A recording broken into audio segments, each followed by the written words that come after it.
dilimizda ezgu ahd bo'lgay, har yurakda shiddat bo'lgay, shaxt bo'lgay. Yoshmiz dilimizda ezgu ahd bo'lgay, har yurakda shiddat bo'lgay, shaxt bo'lgay. Yurtboshimiz ko'rsatgan yorug' yo'lda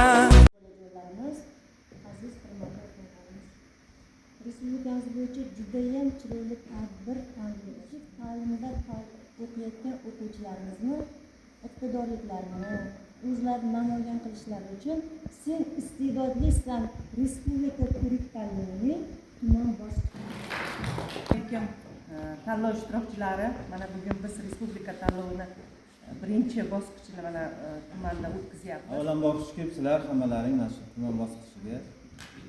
Tumanimizda ta'lim maktablari bo'lsa, shu ta'lim maktablarida bugungi kunda 41.138 nafar o'quvchilarimiz ta'lim-tarbiya olib kelyapti.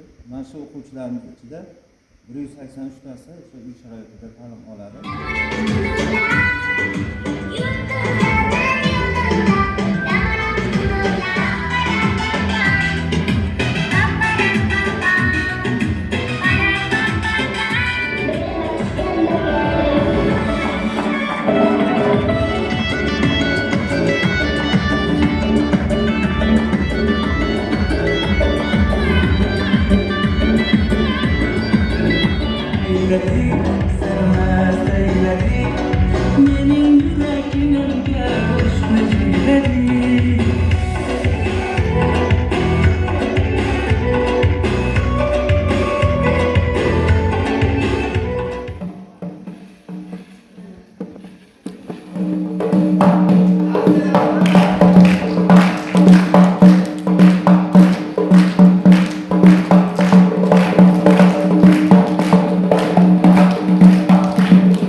Jahon maydonida ko'p yoshlar bo'lmoqdalar ajdodlarga munosib.